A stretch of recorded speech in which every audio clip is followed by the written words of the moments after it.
Let's go live to her now. Sibongile, just give us a sense of what is going on there. Well, she will shortly, as soon as she can join us. I understand we have a problem with her line right now.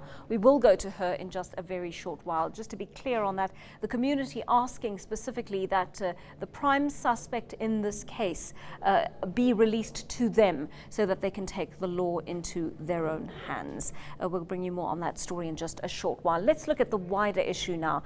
Government is taking up the task of caring for children when communities fail, but NGOs also often have to carry out that responsibility despite having very few resources. Childline has only one social worker in Diepsloot, where the bodies of those two children were discovered in a public toilet this week. Let's talk to Joan van Niekerk from Childline. She's live to us from our Pretoria studios. Joan, thanks very much for coming in. We're focusing on three child murders in this Diepsloot area in the last month. But in general, just how widespread is the abuse of children, sexual and otherwise, in Diepsloot? Well, it's a very, very concerning problem. And because it is a community that is characterized by poverty, unemployment, the problem is vast at the moment.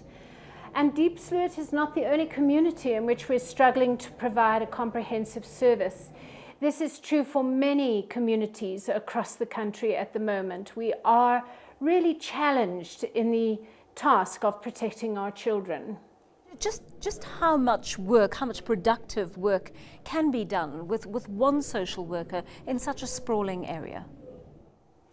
Very little. And so what generally happens is you're responding to crises continuously. That means very little preventative work can be done.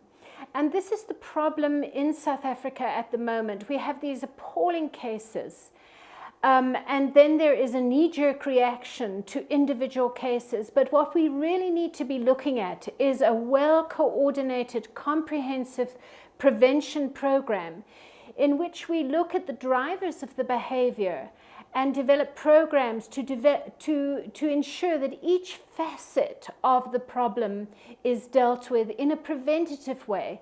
We are always closing the door after the horse is bolted, so to speak. We need a comprehensive prevention strategy. I'm assuming that one of those would lie in education, particularly where parents are concerned. I mean, in our interviews with parents in that area, there's the feeling that, well, we have to go on with our lives. We have to go to work. We don't have enough money to send all the children to creches in the area, of which there are very few anyway. What happens to the welfare of those children while their parents are absent? Indeed, this is a problem in many communities, that parents and caregivers of children have to make a choice between earning a living in order to support the child versus being at home to make sure the child is properly cared for. Many of these people, mainly women, try to get their neighbors to help them with child care, but unfortunately many of these arrangements fall through. And in many of these communities you see very small children wandering the streets. There are simply not enough creches and preschool facilities and early education facilities for these children in communities like this. If these parents were earning enough, they could make a contribution to the development of these facilities. But in communities like Diepsloot, where income is very hand to mouth, there just isn't the opportunity for parents to make a reasonable contribution to the development of these facilities. And this is where I believe government does have the responsibility to step in.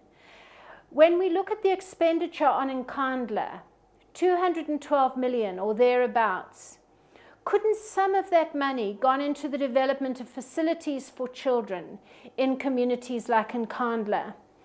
I think in there, Joan, one suggestion was that the family violence unit, a specific family violence unit dedicated to Diepsloot, be deployed there in order to simply strengthen the sort of efforts that you are making in terms of social work with these children. Yes, but this is not primary prevention. The police are a response service. They're not a prevention service. And this is where I think also the community is confused. Prevention means providing for children at grassroots level. That is not a function of safety and security. Safety and security are there Obviously, their presence is sometimes a deterrent, but not always. We need to have primary prevention in our country, and this is where we're missing the boat. We do not have sufficient in the way of primary prevention that would prevent the crime from happening in the first place. Response services come too late to protect children like these 3 children. Joan van Niekerk, you make an excellent point there. Thanks very much for your time. Well, at the same time, tied in with that story, there's been a twist in the police investigation into the murder of 2 other young sisters in Katlehong in Gauteng. Police now believe those children's mother, Esther Moyana, is the prime suspect. She's in custody. She appeared in court this morning. The state opposed bail for her. The bodies of the girls were found alongside their injured mother in a deserted building on Wednesday morning. Police had initially suspected the sisters were poisoned by their father.